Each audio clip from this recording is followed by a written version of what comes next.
નમસ્કાર દર્શક મિત્રો, બોટાદ દસ્તક ન્યૂઝમાં આપનું હાર્દિક સ્વાગત છે। હું છું LD મકવાણા। આપ જોઈ રહ્યા છો બોટાદ દસ્તક ન્યૂઝ। હવે પછીના સમાચાર વિગતવાર। કટોકટીના 50 વર્ષ નિમિત્તે બોટાદમાં ભાજપનો સેમિનાર। પ્રદેશ વક્તા ધવલ દવે અને ધારાસભ્ય કાળુભાઈ ડાભીની ઉપસ્થિતિમાં કટોકટી કાળની યાદો તાજી કરાઈ। માર્કેટિંગ યાર્ડના ખેડૂત ભવન હોલમાં ભારતીય જનતા પાર્ટી દ્વારા એક મહત્વપૂર્ણ સેમિનાર આયોજન કરવામાં આવ્યું।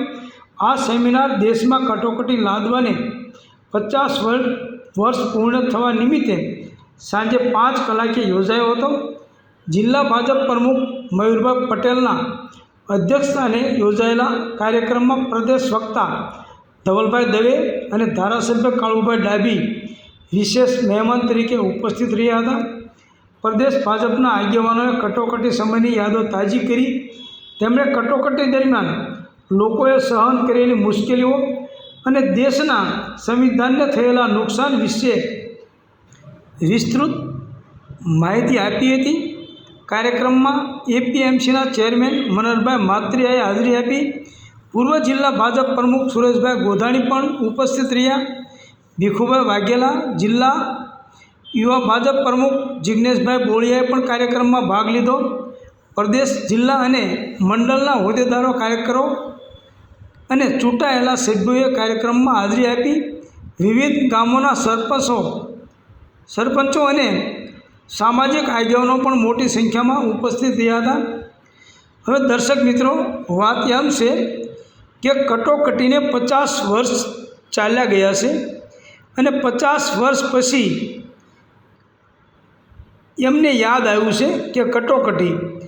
દર્શક મિત્રો, અત્યારે રોજે કટોકટી જ છે, એક પણ દિવસ કટોકટી વગરનો નથી। કારણ કે જે લોકો સરકારનો વિરોધ કરે, સત્તાનો વિરોધ કરે, એની ઉપર એનકેન પ્રકારે ખોટા કેસ કરી પાસા તડીપાર એવા કામો કરવાના, એને કટોકટી કહેવાય। 50 વર્ષ પહેલાંની કટોકટી તો એક વખત પૂરતી હતી, આ તો રોજે રોજની કટોકટી છે। સામાન્ય લોકોને ન્યાય મળવો મુશ્કેલ છે। સામાન્ય લોકો પોલીસ સ્ટેશન ધક્કા ખાઈને થાકી જાય, છતાં પણ એની ફરિયાદ લેવામાં આવતી નથી। કારણ કે સામે પક્ષે પૈસાદાર હોય કે ભાજપના નેતાઓ હોય તો ગરીબ માણસોની ફરિયાદ લેવામાં આવતી નથી। આને કટોકટી કહેવાય। કટોકટી ક્યારે કહેવાય કે ગરીબ માણસોની ફરિયાદ લેવામાં નથી આવતી। ગરીબ માણસો માટે અત્યારે દરરોજ કટોકટી જ હોય છે। કટોકટી સિવાય કોઈ વસ્તુ હોતી નથી। એટ્રોસિટીની કોઈ ફરિયાદ આખા ગુજરાતમાં લેવાતી નથી। બોટાદમાં પણ એટ્રોસિટીની ફરિયાદ લેવાતી નથી। એટ્રોસિટીની ફરિયાદ માટે ઓછામાં ઓછા 36 કલાક, 40 કલાક, 48 કલાક રાહ જોવી પડે, પછી એટ્રોસિટીની ફરિયાદ લેવામાં આવે છે। તો આને કટોકટી ન કહેવાય તો શું કહેવાય? દર્શક મિત્રો, આજે ભાજપના નેતાઓ જે છે એને મારે વિનંતી કરવી છે કે આ કટોકટીનું શું કરશું?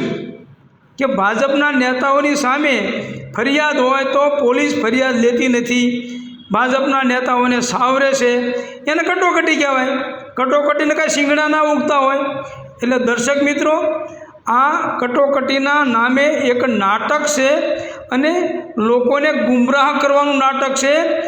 જે 50 વર્ષ પહેલાં સંવિધાનની હત્યાની જે વાતો કરે છે અને જે લોભામણી વાતો કરે છે, એ સંવિધાનની હત્યા અત્યારે હાલમાં રોજે રોજ સંવિધાનની હત્યા થાય છે। તમે મણિપુરમાં જુઓ, રોજ સંવિધાનની હત્યા તમે જુઓ। અનેક રાજ્યોની અંદર જ્યાં ભાજપ શાસિત રાજ્યો છે ત્યાં સતત સંવિધાનની હત્યા ચાલુ જ છે। ગુજરાતમાં પણ સંવિધાનની હત્યા ચાલુ જ છે। તમે જોઈ શકો છો કે કોઈ પણ માણસને, ગરીબ માણસને ન્યાય મળવો મુશ્કેલ છે। અને સ્કૂલ તમે જોશો તો પૈસાદાર લોકોના છોકરા સ્કૂલમાં ભણી શકશે, ગરીબ માણસના છોકરાને ભણવા માટે કોઈ ચાન્સ જ નથી। આને સંવિધાનની હત્યા કહેવાય। તો તમે સંવિધાનની હત્યા કોને કહો છો? આજે તમે સંવિધાનનો જે સેમિનાર કર્યો તો સંવિધાનની હત્યા કોને કહો છો? અત્યારે તો રોજે રોજ સંવિધાનની હત્યા થાય છે। તો દર્શક મિત્રો, આમના કાન પકડી અને કહો કે સંવિધાનની હત્યા કોને કહેવાય. સંવિધાનની હત્યા અત્યારે હાલમાં રોજે રોજ થઈ રહી છે અને રોજે રોજ તમે જુઓ કોન્ટ્રાક્ટરો બેફામ પૈસા લૂંટતા હોય છે, બોગસ કામ કરતા હોય છે. અધિકારીઓ કોઈનું સાંભળતા નથી હોતા. અધિકારીઓ ફોન રિસીવ નથી કરતા.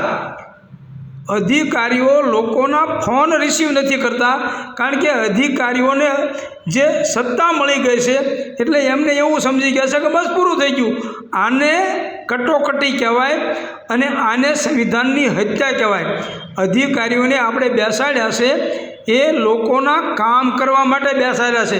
ફક્ત સારી ગાડીઓમાં, એસી ઓફિસમાં અને લોકોના પૈસે જલસા કરવા માટે નથી બેસાડ્યા. લોકોની રાવ હોય, લોકોની ફરિયાદ હોય એ સાંભળવા માટે બેસાડ્યા છે. એના કટોકટી કહેવાય એ નથી સાંભળતા અને નથી કોઈનું જોતા કે નથી કોઈના ફોન રિસીવ કરતા. એના માટે એને કટોકટી કહેવાય. તો આ કટોકટી છે ને એના તમે પહેલાં પૂરી કરો અને પછી જૂની 50 વર્ષની કટોકટી તમે કટોકટીના સંવિધાનની 50 વર્ષ પહેલાંની જે હત્યાની વાત કરો છો એ પછી વાત કરજો. અત્યારે ચાલુ જે સંવિધાનની હત્યા છે એની વાત કરો. નેતાઓ પણ ફોન ઉપાડતા નથી, નેતાઓ પણ ફોન રિસીવ કરતા નથી કારણ કે એમને પણ ટાઈમ નથી. તો આને સંવિધાન હત્યા કહેવાય કારણ કે એને નેતાઓને આપણે બેસાડ્યા છે એ લોકોના જાનમાલનું રક્ષણ કરવા માટે. એ લોકો ભલામણ કરે, એ લોકો રજૂઆત કરે એ માટે બેઠાડ્યા છે. પરંતુ આ લોકો કોઈનું સાંભળવા તૈયાર નથી, કોઈનું સાંભળતા નથી. એને સંવિધાનની હત્યા કહેવાય. Botad Dastak news, LD Makwana, Botad.